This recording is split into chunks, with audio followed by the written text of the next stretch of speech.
این هفته خبر تو خبر داره براتون از نظام پابگور ولایت و دهه زجری که هر سال از سال پیش مضحک‌تر و مسخره‌تر میشه. یه روز بچه ها رو وادار میکنن صحنه اومدن خمینی رو بازسازی کنن.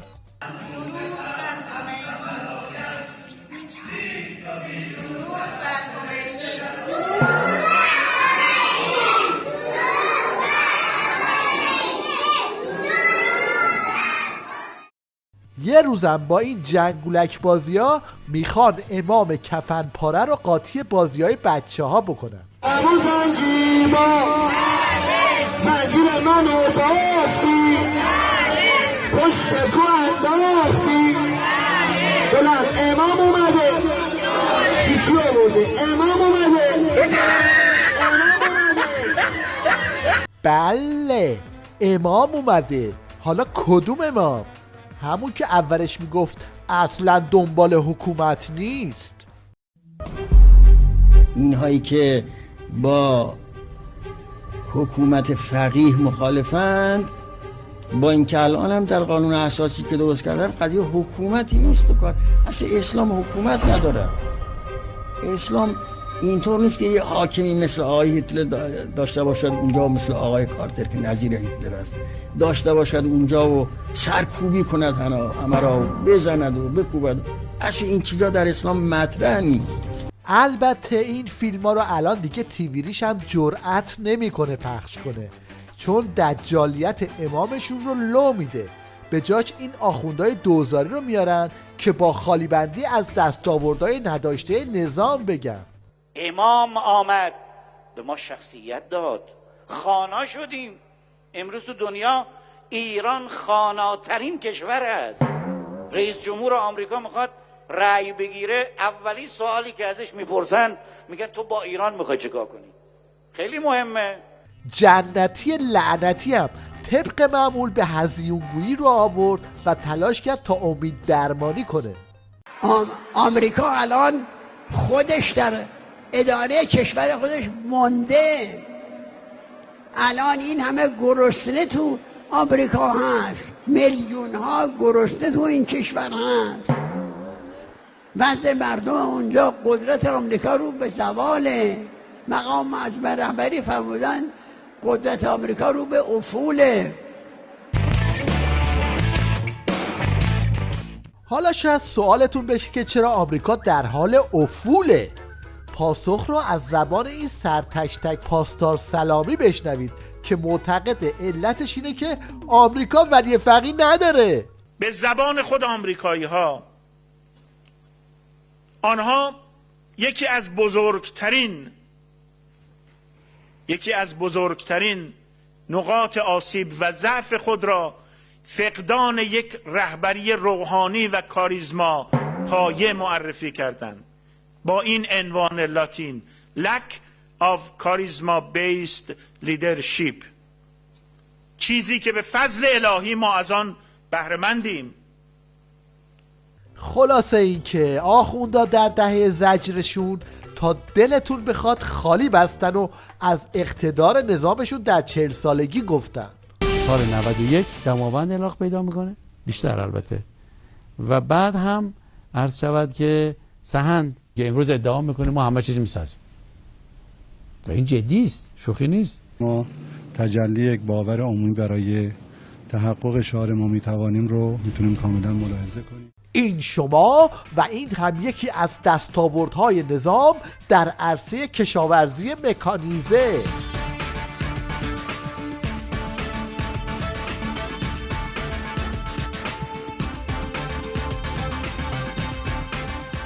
با وجود همه این خالی بندی ها، آخوندا یه مشکل اساسی دارن که هر کار میکنن نمیتونن ترسشون رو از اون پنهون کنن. حتی پاسدار لافزن هم مجبور به این ترس اعتراف کنه.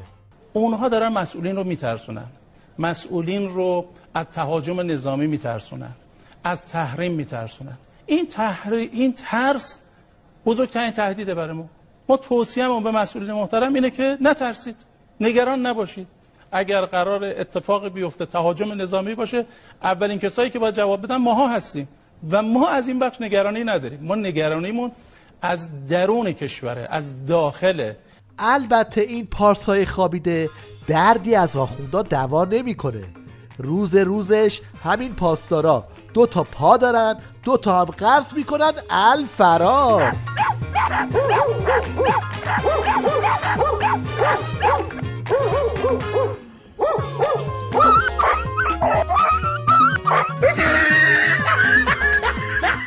یکی نیست بگه شما با این اقتدارتون چرا برای یه راهپیمایی دوزاری 22 بهمن به دست و پای ملت میافتید؟ امروز دوشنبه 15 بهمن 97 اینجا دم این مسجده دارن التماس میکنن به مردم که برای راهپیمایی 22 بهمن بیان. بعد ببینید نوشته جوایز ویژه انقلاب، جشن انقلاب، 4 تا هم دوچرخه. یکی از دستاوردهای نظامشون برجام نافرجام بود که اون هم در مرحله خفگیه و میخوان عملیات نجات روش انجام بدن. عملیات نجات برجام گام اول اروپا، البته با تأخیر بسیار. وزیر خارجه کشورمون بعد از اعلام سازوکار مالی ویژه اروپا با ایران اینستکس رو گام اول اجرایی شدن تعهدات برجامی اروپا دونست که با تأخیر زیادی هم انجام شده. آخوندا هر کاری کنن و هر طرفی که بایستن النهایه باید چوب برجام رو نوش جان کنه.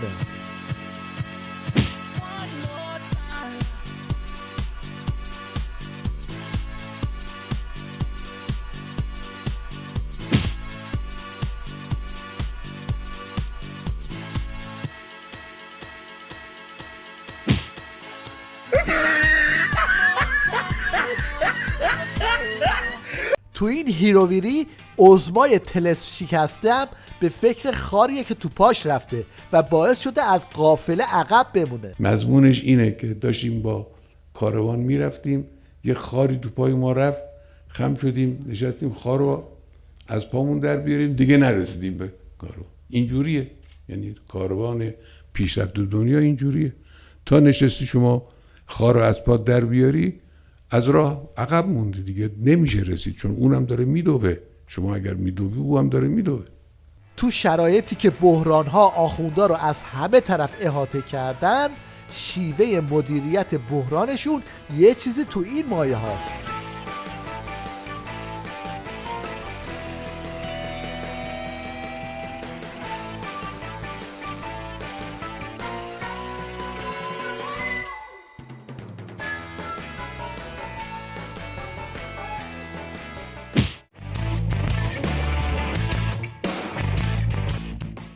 مشنگستان این هفته رو با خاطره از خمینی گور به گوری شروع میکنیم که نشون میده تو غارت و مفتخوری هیچ کس رو دستش نبوده. رفتم خدمت امام، دو تا عرض دارم خدمتتون. بگو. گفتم من دماوند میخوام تکیه بسازم، تکیه اونجا میخوام بسازم. گفت پولشو داری؟ گفتم بله. گفت بساز. گفتم میخوام شما اجازه بدید از سهمی خود بدم. اون هم نمیشه. اگه پول داری بده، چرا از امام زمان میخوای بگیری؟ همینجوری با هم تو. خب دومی که من یک کارخونه در قم دارم تأسیس میکنم، کنترل آب تولید میکنم. خب مبارک. من میخوام از طلبه ها تعدادی رو استخدام کنم، بیارم اونجا که کمکی به طلبه ها بشه. خب نه خیر، طلبه نیاز به کار در کارخانه نداره. هفته پیش یه تیکه از مصاحبه پاسدار رفیق دوست همه جا منتشر شد که در اون از ماشین چند صد میلیونی و حقوق چند ده میلیونیش میگفت. این قضیه بیخ پیدا کرد و یه چنین واکنش هایی رو به دنبال داشت. این چند روزه که مصاحبه جناب آقای رفیق دوست رو داشتم گوش میدادم، خیلی برام مهم بود که یه کسی که یک چند دقیقه یا چند ساعتی راننده حضرت امام بوده و این افتخارشه و این هم سبب شده که راهی پیدا بکنه برای بعدش و جاها و مسئولیت‌های دیگه بگیره و یا خدماتی کرده باشه، این میگه که من شرایط معمولی زندگی میکنم و یک ماشین لکسوزی که الان شاید به میلیارد هم قیمتش برسه و حقوق 19 میلیونی به عنوان عضو یک هیئت مدیره یه بنیاد مستضعفاً باشه رو میگیره. پس این خلبان اون هواپیما اگه الان تو ایران بود و ایرانی بود اون باید چقدر میگرفت که امام رو از فرانسه تا اینجا آورد؟ البته تا جایی که به آخوندا برمیگرده دعواشو سر خوردن نیست، دعواشو بر سر نحوه خوردنه.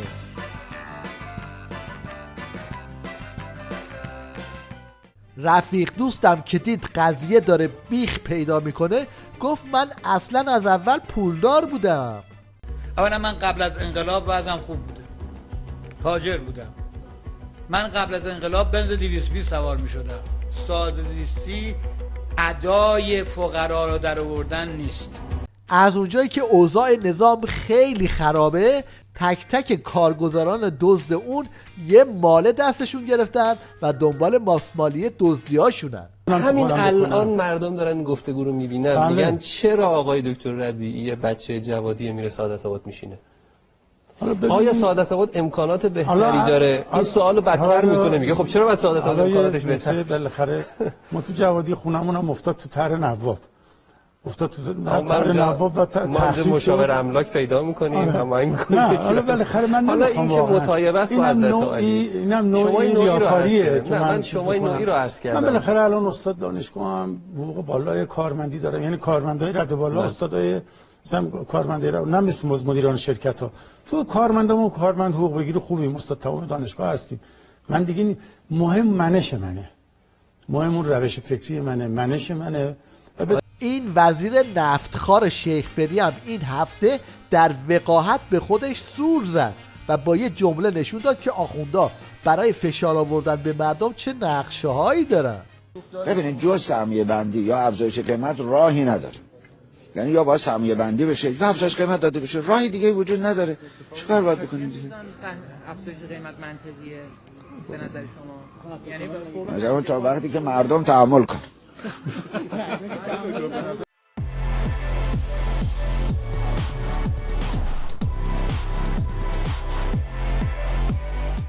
این حجت الاسلام شوریده حالم به شعر و شاعری رو آورده تا تو این اوضاع و احوال اعتراف زنجیره‌ای آخوندها به وضعیت خراب نظام رو اینطوری در قالب شعر بیان کنه. پیش مسئولان عالی رتبه بی دغدغه مملکت داری و چوپانی چه فرقی می کند؟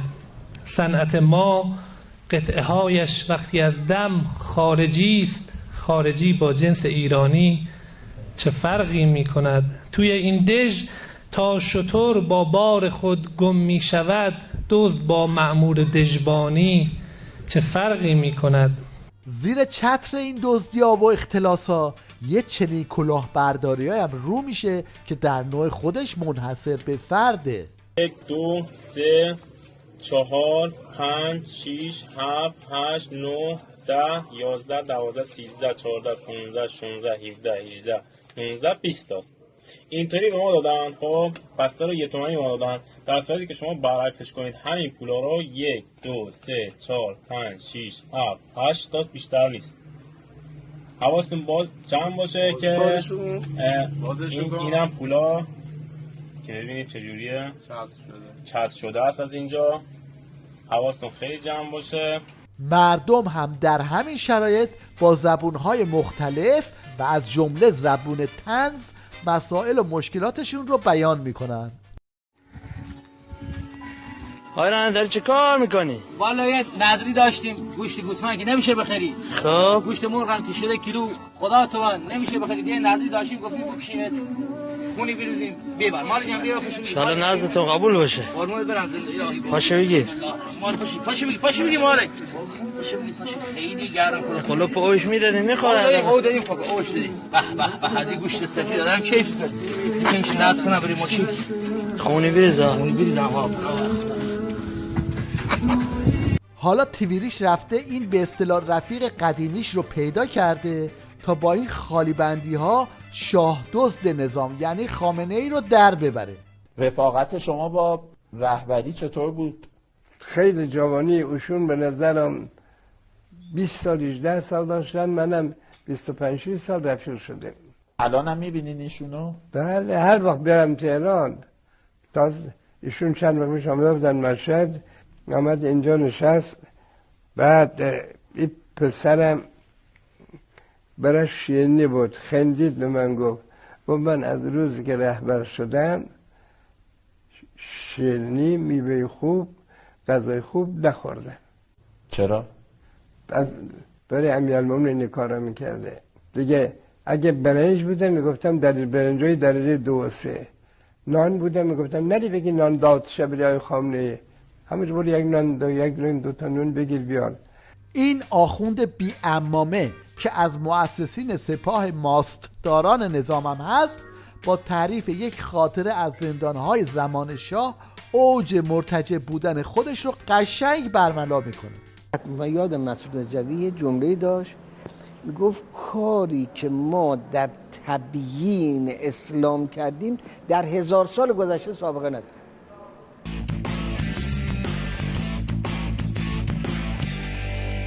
این جاسوس صادراتی نظام رو هم آوردن تا درباره خاطرات بازداشتش در آمریکا صحبت کنه، اما از توش دفاع از اعدام‌های نظام بیرون اومد. این کسانی دیگه تا 40 خورده سال 50 سال تو زندان آمریکا چی دارن میکشن؟ چی کشیدن؟ آخه کجاست؟ این چه نوع حقوق بشر؟ اینا همیشه راجع به مثلا فرض کنه ایران یا جاهای مختلف وقتی کسی دادن اعدام میشن میگه علیه حقوق بشر. البته کدوم بهتره؟ اگر کسی واقعا متهمه این کار انجام دادن، بهتر نیست همون موقع دیگه اعدام بشه تو 45 سال زجر؟ ببینید تو زندان نه غذای درست حسابی چیزی دارن از نظر ویتامین بگیرن، اصلا آفتاب و هیچی نداره. اینا درسته تو فیلم ها نشون میدن دیگه زندانی ها دارن راه میرن و فلان، نه اصلا این چیز نیست، اون برای هالیووده. خب نه آفتاب میگیرن، نه غذا درست حسابی میتونن بخورن، هم مثلا از نظر خواب اینا 10 دقیقه به 3 صبح می آمدن پاشا صبحانه 10 دقیقه به 3 نصف شب صبحانه بود. چرا؟ و این همسوتی دیگری در تیوی ریش. ولی امیدوارم که 4 سال دیگه با برنامه تر، با مدیریت بهتر، با عملکرد بهترمون بتونیم این حسرت رو پایان بدیم. الان میشد 47 سال، خیلیه. 5 قرنه که ما قهرمان آسیا نشدیم.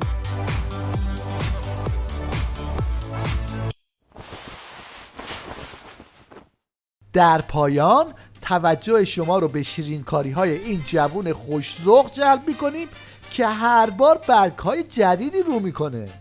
Hey Brian, we gotta go. Brian, there you are. What are you doing, man? Looking for you. Oh, that's perfect. Oh, no! If you kick a soccer ball just right, get a puppy. No. Huh?